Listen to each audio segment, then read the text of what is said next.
Bem-vindo, bem-vinda a mais um podcast da Rede Energia, sua escola prática para o mercado. Eu sou a Nath Nóbrega, host de hoje do Redcast e uma das cofundadoras da Rede Energia. Hoje nós vamos conversar sobre mercado de gás com o Lucas Simone, que do trabalho regular é professor da Rede do curso de oficina de revisão e reajustes tarifários e futuro professor do curso de mercado de gás. Antes de passar a palavra para o Lucas se apresentar, vamos passar algumas informações sobre a rede. A Rede Energia é a escola de formação contínua para carreiras que precisam compreender tudo sobre mercado e regulação de energia, nos segmentos de geração, comercialização, transmissão e distribuição. A rede possui 3 produtos de capacitação: a assinatura anual, cursos avulsos com experts do mercado e cursos em company. Te convidamos a seguir a Rede Energia na sua plataforma de streaming de podcast favorita, mas também no LinkedIn, Instagram e no Telegram para ficar por dentro de todo o nosso conteúdo disponibilizado gratuitamente. Tudo isso você encontra no site da Rede, redenergia.net. Lembrando que hoje, fevereiro de 2023, nossa assinatura anual está com mais de 165 horas e todos os meses novos conteúdos são incluídos. Depois desse pequeno comercial, Lucas, por favor, se apresente e na sequência a gente começa o nosso bate-papo. Boa, Nath. Obrigado à Rede aí mais uma vez pelo convite. Já tem algum tempo de casa agora. Já é nosso segundo ano aqui de parceria. Então, eu sou o Lucas, tenho aí um pouco mais de 10 anos agora de setor elétrico, boa parte desse tempo vivido na área de regulação. Passei por CPFL em estágio, passei boa parte da minha carreira na Fiesp, atualmente estou numa empresa do grupo Compass Cosan, controlado pela Compass, que é a Comit Gás, que é uma empresa da área de distribuição de gás canalizado.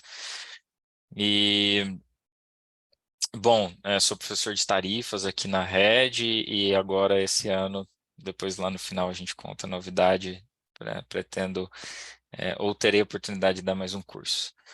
Obviamente, só fazendo um disclaimer, as opiniões dadas aqui são pessoais e não se confundem com a empresa na qual trabalho ou mesmo com a Rede, para preservá-la das coisas que eu direi.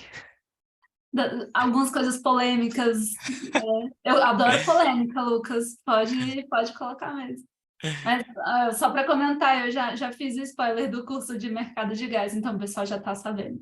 Tá, boa. Então é isso. Tá.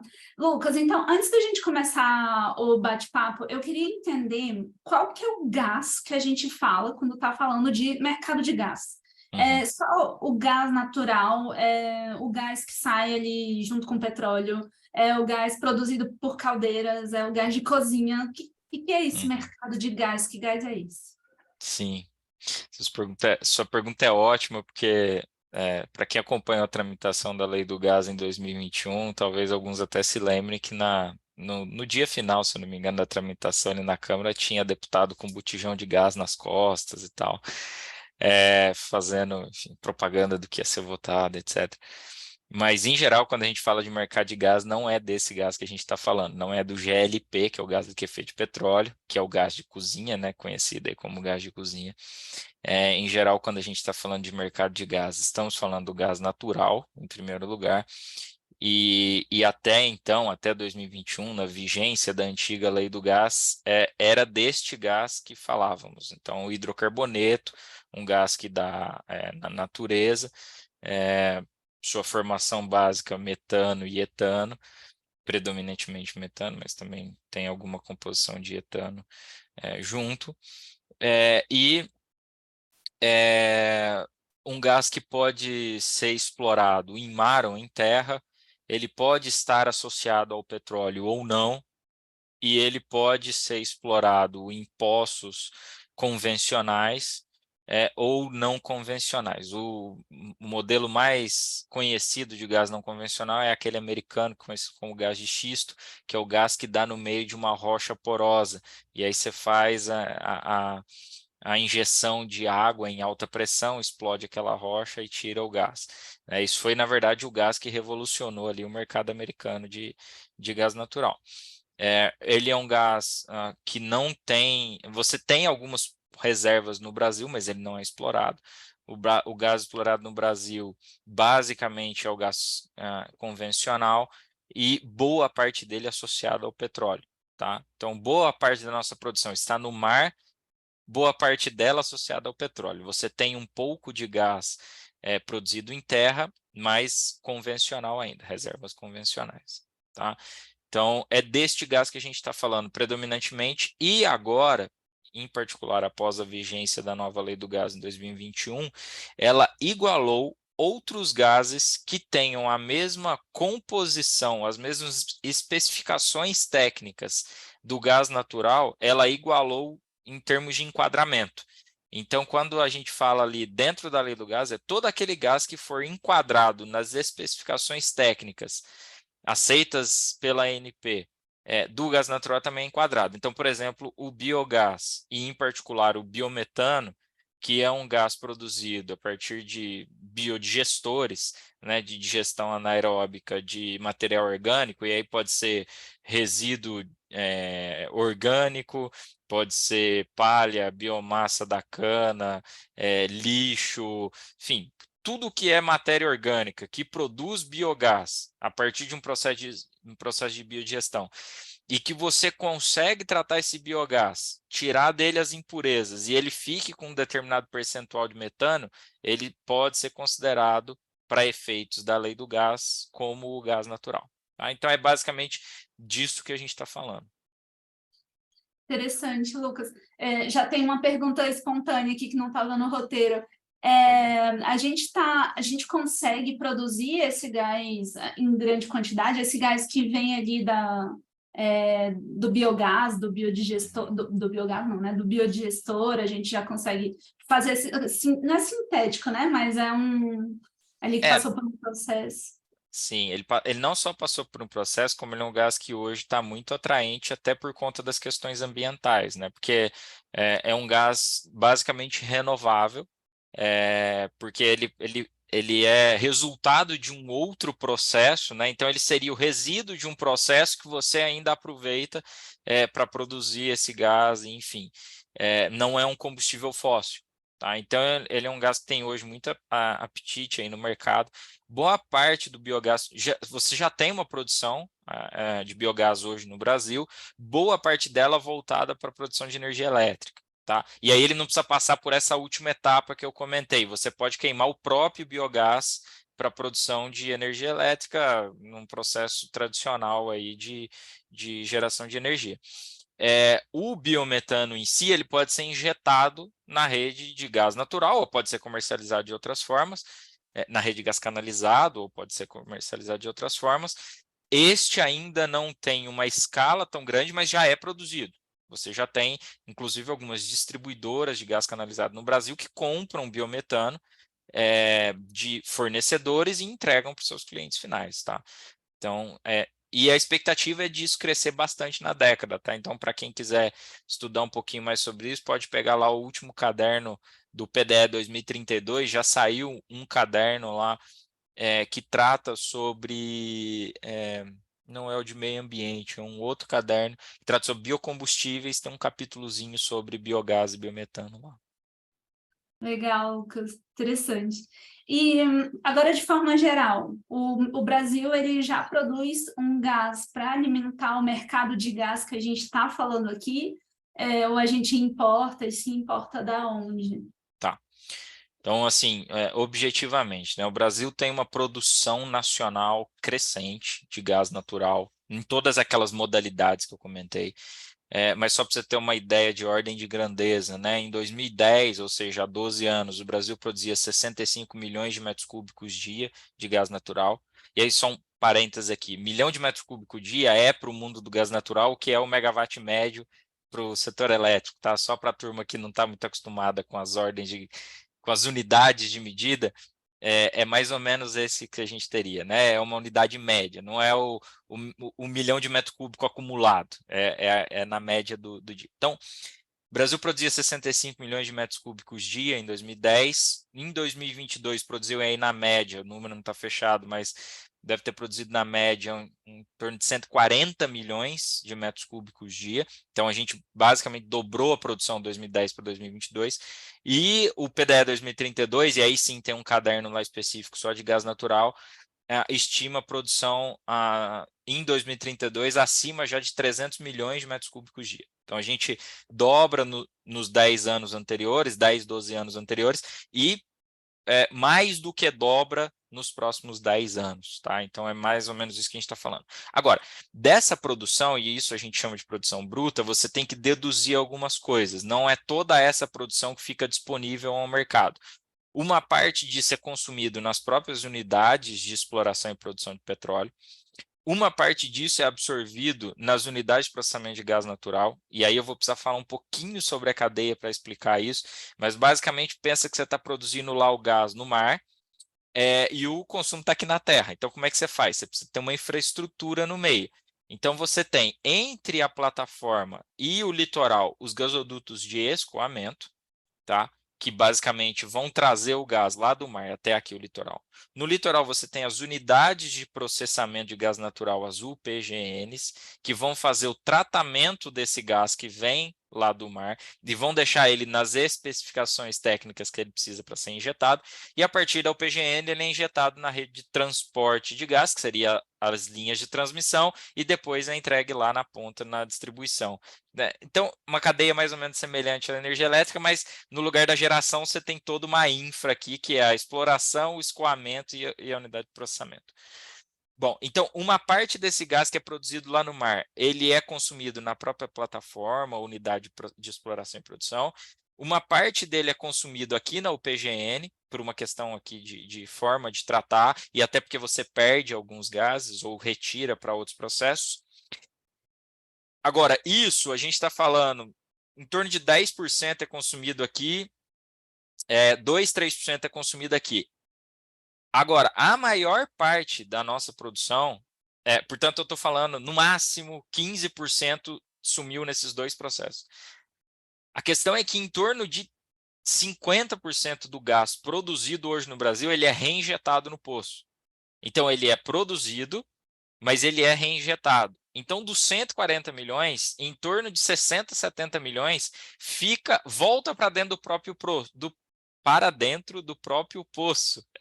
Por quê? Para aumentar a produção de óleo, tá? Porque você reinjeta, aumenta a pressão, permite que você retire mais óleo, que é um produto que tem maior atratividade no mercado internacional hoje. Quer dizer, hoje até talvez o gás teria, mas em geral o óleo ele é mais atrativo e é mais fácil também de você carregar, porque você bota dentro de um navio e leva ele embora dali. Você não precisa de toda essa infraestrutura, que é um problema que nós vamos tratar no nosso curso, tá? Agora, então vamos lá, 50% reinjetado, 15% perdeu no caminho, então 35% desses 140 efetivamente chega no mercado. E isso dá quanto? Bom, isso aí dá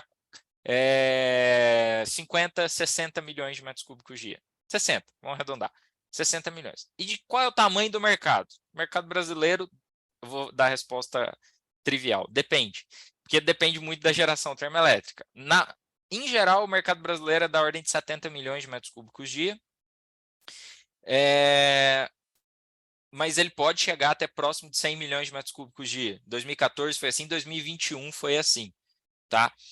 Então, você tem uma produção líquida nacional, que é essa, menos todas essas questões, da ordem de 50, 60, mais próxima, na verdade, de 50 do que de 60, e um mercado que varia entre 70 e 100. Bom, de onde vem a diferença? Aí a importação. Tá? Então, você tem um gap entre 20 e 50 milhões de metros cúbicos dia que você precisa importar. E aí isso vem em torno de 20 da Bolívia, apesar da capacidade do gasoduto Brasil-Bolívia, o Gasbol, ser de 30 milhões de metros cúbicos dia. E historicamente termos importado 30 milhões. Hoje a gente importa em torno de 20, por uma série de questões que não dá tempo de eu falar aqui. E o restante é GNL, que é gás natural liquefeito, que é basicamente um gás natural que é produzido no mercado internacional, passa por um processo de liquefação, então você deixa ele em estado líquido, bota em navio, traz ele até aqui o litoral, e no litoral brasileiro você tem unidades de regaseificação. que você volta esse gás para o estado gasoso e injeta ele na rede. Tá? Então, o Brasil tem hoje operando 5 terminais de regaseificação na costa, que tem capacidade de regaseificação aí da ordem de quase 100 milhões de metros cúbicos dia. Alguns desses terminais estão conectados na rede, outros estão conectados a uma única usina termoelétrica. Por exemplo, a usina termoelétrica lá Porto Sergipe, é a maior usina termoelétrica a gás natural da América Latina, mas que até hoje está desconectada da malha integrada de gás natural. Ela tem simplesmente um terminal de regaseificação junto dela. Também é o caso aqui da térmica do Porto Açu, no Rio de Janeiro. Ela também está desconectada da malha e tem um terminal de regaseificação conectado a ela. Então, basicamente é isso que você tem. Oferta de gás natural nacional, que é firme, atende essa demanda que não muda tanto assim. Uma parte que vem da Bolívia, esses 20 milhões, e o restante, que é esse consumo flexível, que tem muito a ver com despacho termoelétrico, que vem de forma liquefeita do mercado internacional.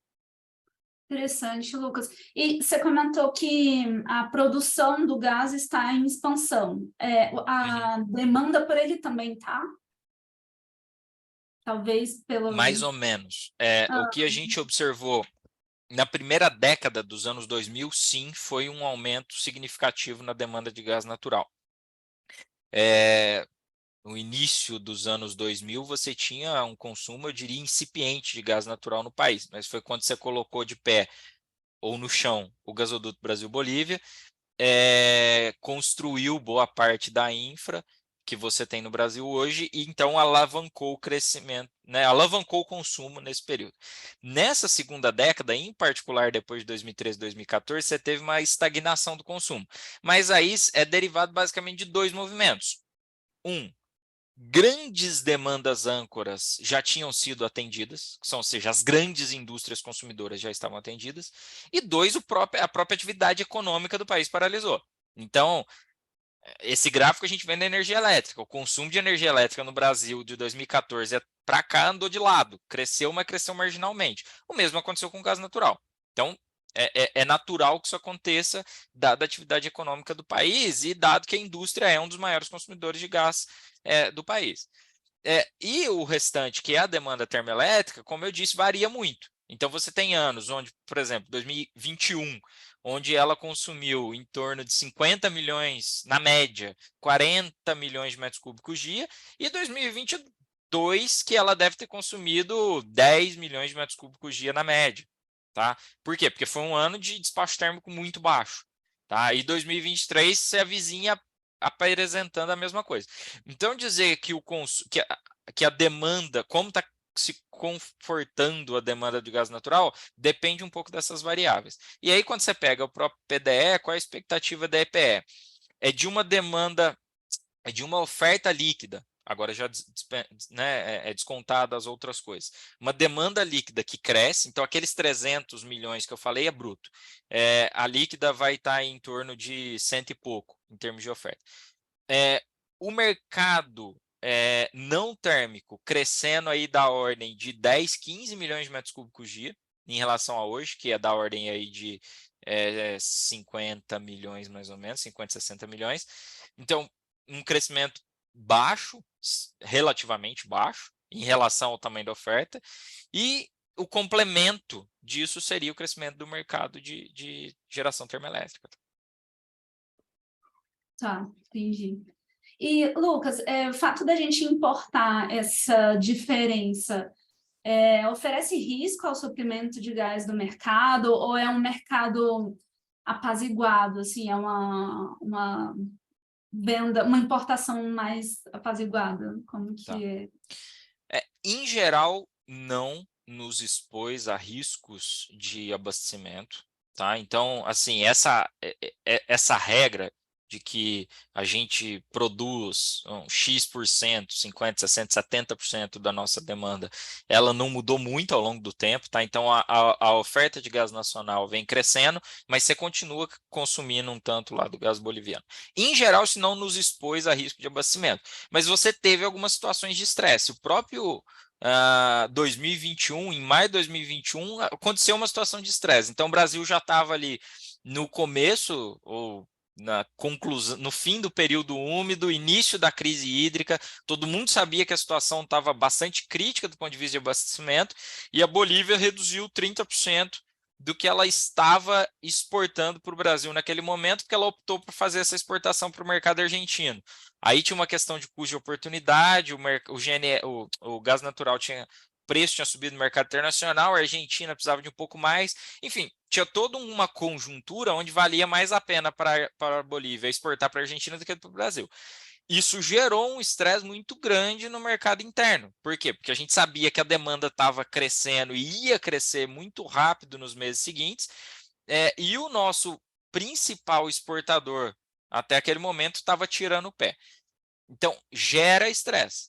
Não nos levou a nenhuma situação de desabastecimento até hoje, mas pode sim nos levar a algumas situações de estresse. Agora, eu diria que a principal implicação dessa dependência que a gente ainda tem do mercado internacional, o que não é ruim, dado que o próprio GNL é uma commodity hoje que, enfim, é comercializada ao redor de todo mundo.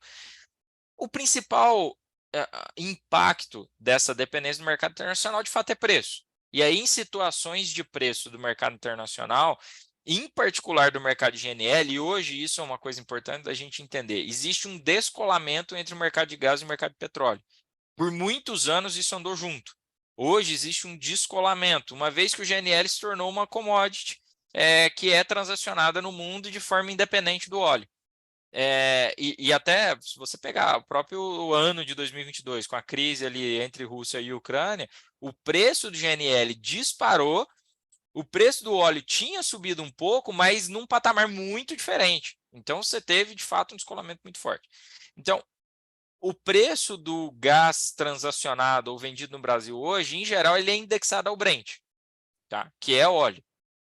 Então, ele é indexado ao Brent, mas já existe um movimento muito forte para que esse gás, para que esse preço deixe de ser indexado ao Brent e passe a ser indexado a alguns indicadores do próprio mercado de gás, como, por exemplo, o Henry Hub, que é um hub de gás gigantesco, o maior hub de gás do mundo lá nos Estados Unidos, onde a precificação ali se dá gás-gás, não gás-óleo, entendeu? Então, existe essa tendência. Fato é que quando você está exposto ao mercado internacional, você também está exposto às volatilidades do mercado internacional, que em muitos momentos pode ser bom, em outros momentos pode ser ruim, né? Ou negativo. Nossa, interessante. E vamos imaginar que deu algum problema de falta de suprimento.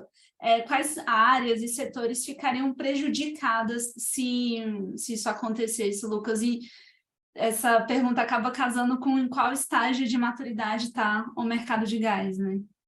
Tá.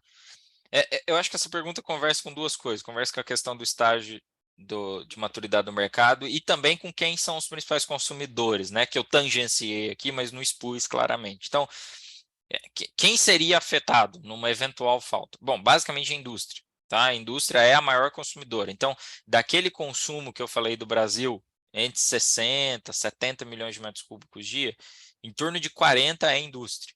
E aí aqui dentro você tem refinarias, você tem setor petroquímico, você tem setor de ferro e aço, você tem ceramistas, você tem indústria vidreira. São as grandes indústrias consumidoras de gás no país.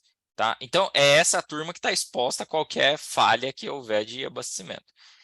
Para além da indústria, você tem algum consumo no segmento veicular, o GNV, de posto. Você tem algum consumo em residência e comércio, mas bastante incipiente, tá? Então, aí a gente está falando desse consumo brasileiro em torno de 2% é residência e comércio, até porque em torno de 2%, 3% das residências do país estão servidas de gás canalizado, tá? Em torno de 2 a 3%. Você tem em torno aí hoje de 2,5 milhões, 3 milhões de consumidores, um pouquinho mais, de 3 a 4 milhões de consumidores de gás canalizado, residência no país. Se você lembra lá o número da energia elétrica, são 84 milhões de consumidores. Tá? Então, é um serviço muito longe ainda da universalização que a gente tem no segmento de energia elétrica. Então é por isso que ele consome ali em torno de 2%. Então, alguma coisa de cogeração e o resto é segmento termoelétrico. Tá? Então, são esses setores que estão expostos. Mas eu diria, quem é o maior setor exposto? A indústria, segundo setor mais exposto à geração termoelétrica. Tá? E aí depende até um pouco de quem você prioriza, a depender da crise que você está passando. Linkando quanto à próxima pergunta, que é o estágio de maturidade do mercado, minha resposta seria muito objetiva aqui. É um estágio em estado incipiente. Tá? Eu diria que o mercado de gás está hoje no ponto que o mercado de energia elétrica estava no Brasil em torno de 20 anos atrás. Tá? Uma abertura de mercado incipiente. Então, qual era o retrato do mercado de gás do Brasil até 2021, até 2020? Petrobras produzindo em torno de 75% do gás nacional, mas comercializando 100% do gás. Por quê? Porque basicamente ela é sócia de todos os campos produtores de gás do país. E ela detinha todas as infraestruturas de escoamento e de processamento. Tá? Então, você tinha as infraestruturas essenciais, que são essas que estão aqui no meio da cadeia. Vou usar o jargão um pouco negativo, dominados pela Petrobras como monopolista, e ela produzindo 75% do gás e ofertando 100%. Começa a acontecer, desde 2021, um processo de abertura desse mercado. Então, aquela Petrobras que vendia em torno de 100%, comercializava quase 100% do gás, hoje comercializa em torno de 85%, 90% do gás, que é vendido no Brasil. Tá? Ainda é muito expressivo, e é por isso que eu digo que é um mercado em processo de abertura, e, portanto, um mercado incipiente, mas é um resultado que também não é desprezível, dado o período. Em 2 anos, você teve essa quebra no market share da ordem de 95%, 100% para 85%, 90%. Então, é uma coisa que está acontecendo. Tá? Tá. Ô, Lucas, mas como que se deu essa quebra no market share deles? Quando você fala que antes ela fazia 100% da distribuição, Da da comercialização. comercialização, como que entra uma empresa para comercializar? Porque entra uma empresa que também vai explorar, vai retirar, vai ser sócia da Petrobras e aí vai comercializar. Como que isso acontece? Então, vamos lá, o que tem acontecido no mercado nos últimos anos? Você teve um evento extremamente relevante, que foi um TCC, que não é um trabalho de conclusão de curso, é um termo de cessação de conduta firmado entre a Petrobras e o órgão antitrust brasileiro, que é o CAD, em 2019, que obrigou a Petrobras a se desfazer dos ativos que ela tinha no transporte, se desfazer da participação dela na distribuição e dar acesso às infraestruturas de escoamento e processamento. E também arrendar um terminal de GNL que ela tinha. Então, esse TCC firmado com o CAD são obrigações que a Petrobras deve cumprir. Para quê? Com qual objetivo? Justamente começar a produzir concorrência no mercado. Então, nesse período, ela vende a participação dela nos gasodutos de transporte, ela se torna obrigada a ceder a capacidade que ela não usa nesses gasodutos de transporte. Ela vende a participação dela em 18 empresas de distribuição, que aí ela tinha participações, em geral, minoritárias, mas ela tinha participação em 18 das 20 e poucas distribuidoras de gás canalizado do país. E ela começa a dar esses acessos negociados às infraestruturas. Isso tem um segundo capítulo dessa história, que é a própria lei do gás, que vem na mesma direção, de tentar criar concorrência no mercado. Esses dois instrumentos conjugados, eles dão start a esse processo de abertura. Aí agora, na minha avaliação, são instrumentos insuficientes. Você precisaria ter alguns outros instrumentos, dado o tamanho, dada a participação de mercado que ela tem, talvez alguns instrumentos mais fortes. Mas aí é uma questão para a gente avaliar com o tempo e quem sabe no curso a gente consiga fazer esse trabalho com mais calma. Mas esse é um processo que aconteceu em vários países do mundo, tá, Nath? Em boa parte da União Europeia, o processo de abertura do mercado de gás se deu ali no final da década de 80, ao longo da década de 90, mais ou menos quando se deu também o processo de abertura do mercado de energia elétrica. Então, lá fora, essas duas coisas aconteceram ao mesmo tempo, em particular na União Europeia. E aqui no Brasil, aquela abertura de mercado da energia elétrica que aconteceu no final da década de 90 está acontecendo no mercado de gás só hoje. Então, a gente tem uma abertura de mercado tardia se comparado aos mercados do mundo e mesmo se comparado ao setor elétrico brasileiro. Mas fato é que a receita, em geral, é a mesma. É você obrigar que a monopolista se desfaça de parte dos seus ativos, ceda acesso naquilo que ela não se desfaz, de forma que outros produtores comecem a conseguir vender gás no sistema. Então, hoje, o que acontece? As sócias da Petrobras nesses campos começam a conseguir acessar o mercado. Então, você tem produtoras que conseguem acessar essas infraestruturas e acessar as distribuidoras ou até os consumidores lá na ponta. Tá? E aí é onde você começa a ter alguma diversidade de agentes. Então, você tem, hoje, mais empresas produzindo, quer dizer, elas já estavam produzindo, mas não conseguiam escoar, entendeu? Então, ela já tinha lá 25%, 30% da produção, mas não conseguia escoar. Hoje, ela começa a conseguir escoar esse gás. Mas ela fazia o quê? Se ela produzia e não conseguia Ela escoar? vendia para a Petrobras, que é quem Tá. detinha a capacidade, que é quem detinha a infra, Aham. tá? E é isso basicamente que aconteceu. Ela era obrigada a vender para a Petrobras, porque ela não tinha o que fazer com o gás. Então, ela vendia para a Petrobras, que era a sócia dela no campo, que escoava por meio da sua infraestrutura e distribuía para o mercado.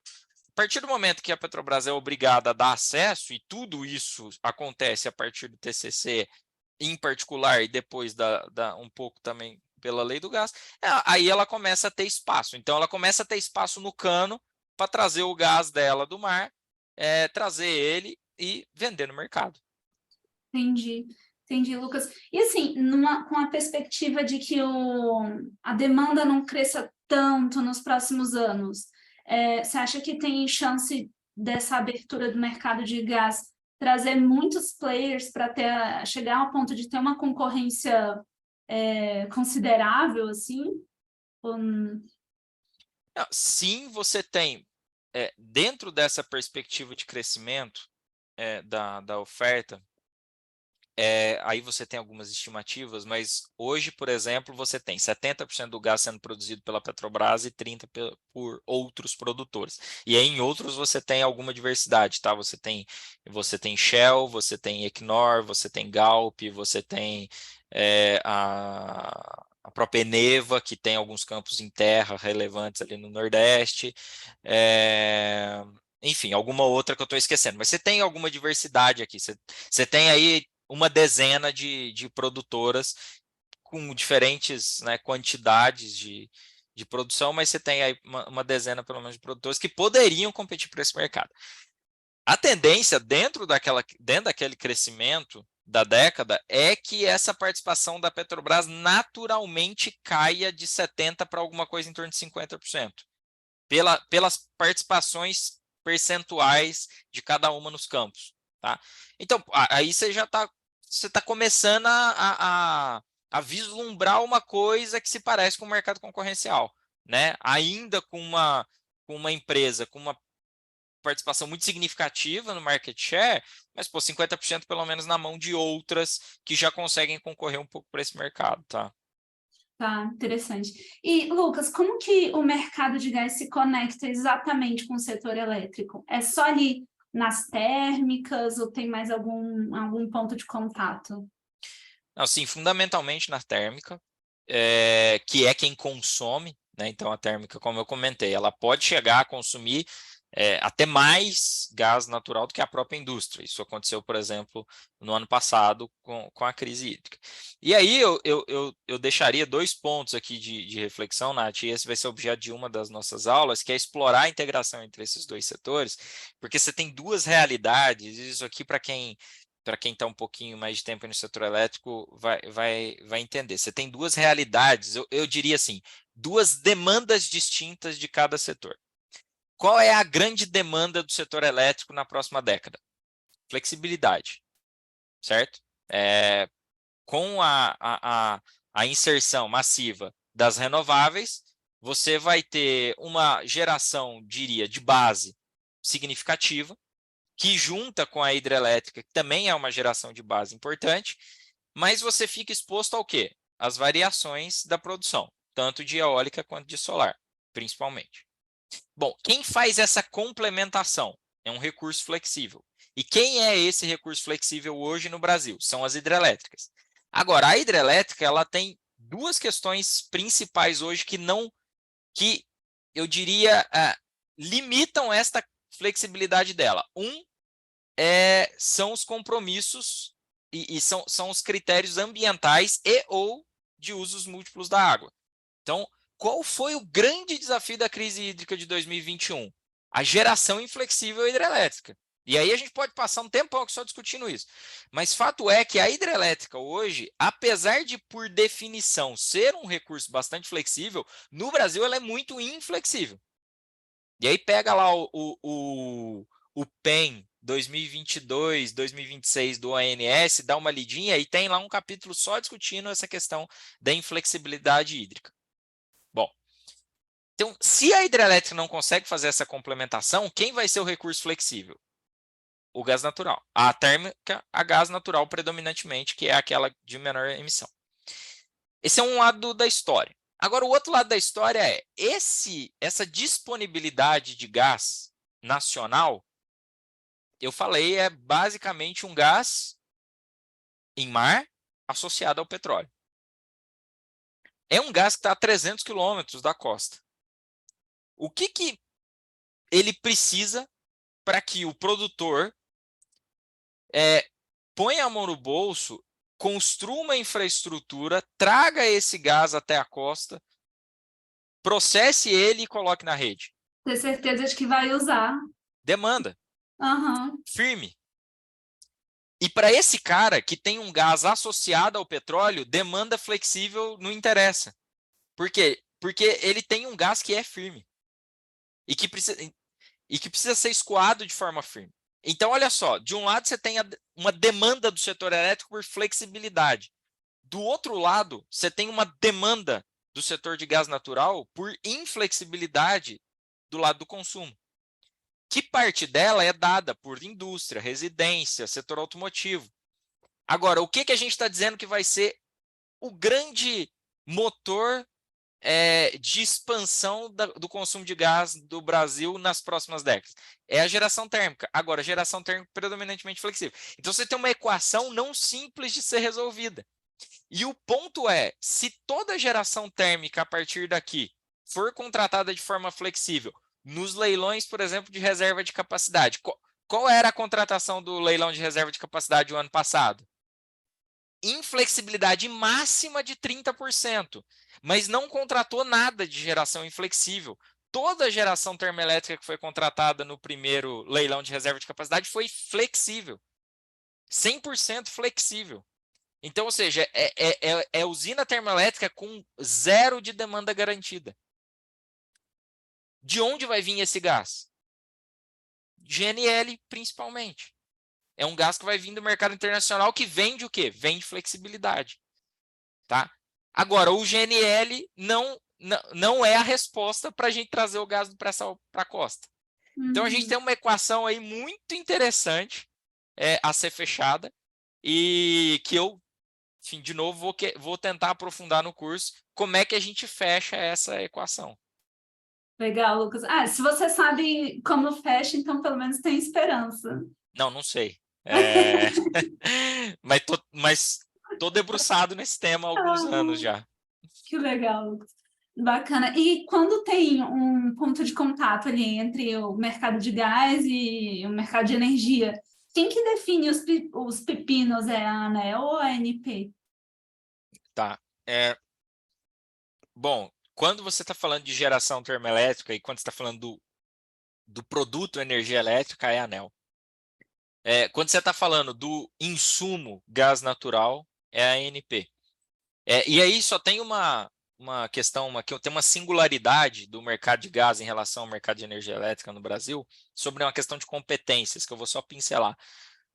Diferente da energia elétrica, que a ANEEL manda de cabo a rabo, geração, transmissão, distribuição, comercialização, é tudo regulação ANEEL, tudo é competência da União. No gás natural, você tem uma divisão na cadeia. Upstream e midstream, que é basicamente produção, escoamento, processamento e transporte é competência da União. Distribuição e comercialização é competência dos estados. Isso está na Constituição de 1988. Tá? Artigo 25, parágrafo 2º da Constituição de 88. Compete aos estados os serviços locais de gás canalizado. Tá? Então, você tem aí uma separação dentro da cadeia, onde você tem, às vezes, até 3 atores atuando nesse processo. Tá? Que é a agência reguladora local, que vai regular a distribuidora e também a comercialização, o mercado livre em âmbito estadual. Tá? Então, isso dentro do estado. Você tem a ANP, que vai regular esse mercado em âmbito nacional.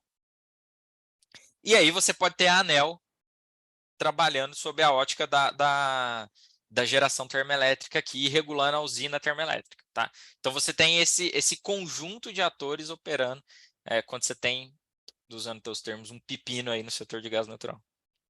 Lucas, me parece que por ter essa, não interferência, né, mas por parte dos estados estarem associados à parte de distribuição e comercialização do gás, deve tornar o mercado algo muito mais complexo. Muito mais é relativo, porque, dada a maturidade do setor elétrico, você tem regras extremamente complexas, né? Enfim, um mercado muito, muito robusto. Mas, sim, é um mercado onde você precisa ter um bom conhecimento desse jogo entre União e Estados para conseguir operar nele. Porque se tu é um produtor e quer vender para 10 distribuidoras diferentes, você pode estar submetido a 10 regulações locais diferentes. É desafiador, mas, por outro lado, eu julgo que tem algumas riquezas nesse processo também. Porque você consegue, em algumas situações, respeitar mais singularidades e especificidades locais. Então, por exemplo, qual é um dos grandes desafios que a ANEEL tem na hora de determinar, sei lá, custos operacionais eficientes? Ela precisa dividir as distribuidoras em clusters. Por quê? Porque não dá para comparar a Eletropaulo com a distribuidora do Amapá. São duas realidades de mercado completamente distintas, né? E aqui, no caso do gás canalizado, você vai ter a distribuidora a agência reguladora de São Paulo olhando para a realidade do mercado paulista e a agência reguladora do Amapá olhando para a realidade do mercado do Amapá. Tá? Então, você tem ônus e bônus desse desenho, e é um desenho que, no fim do dia, as agências estaduais acabam também se conversando e convergindo para alguns conceitos gerais que são escolhidos, né, como melhores práticas regulatórias, mas sempre respeitando essas singularidades locais, de que não dá para você comparar também o mercado de gás em São Paulo com o mercado de gás em, sei lá, no Mato Grosso, onde você praticamente sequer tem 10 consumidores de gás canalizado.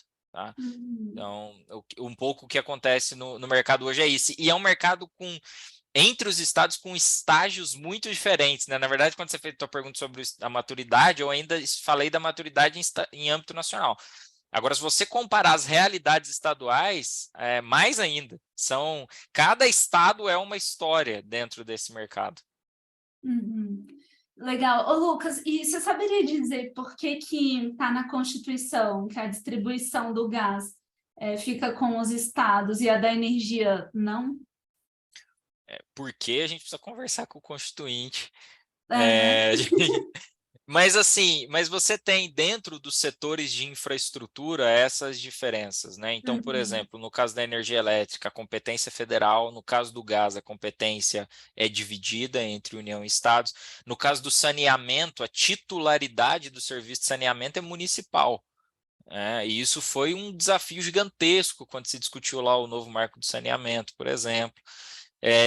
No caso de rodovias, essa competência ela é compartilhada também. Rodovias estaduais são de competência estadual, rodovias federais são de competência federal. Então, dentro do setor de infraestrutura como um todo, você tem inúmeras situações, e aí foram arranjos da Assembleia Constituinte que assim o quiseram, né? Interessante. Legal. E, Lucas, encaminhando para o final já, bom, a gente comentou, né, no início do podcast que vai ter um curso sobre mercado de gás, ministrado por você aqui na Rede Energia. E por que ele é interessante para o público-alvo da Rede, que é o pessoal, principalmente ali que está na parte de energia elétrica, né? Sim, sim.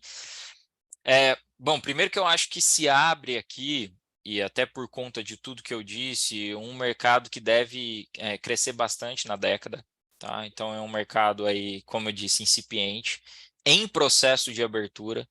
Então, a turma da Rede que conhece muito bem a nossa tutora Master Fabiola sabe que ela começou no setor elétrico, quando o setor elétrico passava por essa fase, e ela acumulou a experiência que ela acumulou. Então, hoje eu vejo uma possibilidade no mercado de gás de se acumular uma experiência semelhante, dado o estágio em que ele está. Então, você vai ter inúmeros desafios. Em muitos casos, eu diria, vai desbravar mercados desconhecidos assim, e realidades conhecidas. É um mercado que a própria lei do gás deixou muita coisa para regulamentação posterior. Então, você tem inúmeros regulamentos que serão elaborados nos próximos anos. Basta pegar a agenda regulatória da ANP, tem um monte de regulamento que vai ser, que precisa ser feito e já consta da agenda regulatória da ANP para os próximos anos. As agências reguladoras estaduais, idem, e diversas delas têm agenda regulatória e tem muita coisa a ser regulamentada aí nos próximos anos. E é um mercado que, como eu comentei, de uma forma ou de outra vai ser fundamental na complementação da matriz elétrica, tá? Seja por térmicas flexíveis, seja por térmicas na base, e aí nem tive tempo de comentar esse capítulo, mas você tem todo o capítulo das térmicas na base ali da MP da Eletrobras, e que, de certa forma, tentam responder essa equação dessa demanda para o gás nacional. Mas o fato tudo isso, então, assim, você vai ter dois setores que vão caminhar muito próximos. Então, é um setor que está se desenvolvendo com muitas oportunidades para quem quiser começar nele aí, e é um setor que vai manter o tempo inteiro esse um pé em cada barco com o setor elétrico, tá? Então, Legal. Fica aí a nossa sugestão para quem quiser conhecer um pouco mais desse setor. Legal. Essa era a próxima pergunta, de dicas para quem quer trabalhar e estudar o mercado de gás. Fazer o nosso curso, né? Fazer o nosso Naturalmente.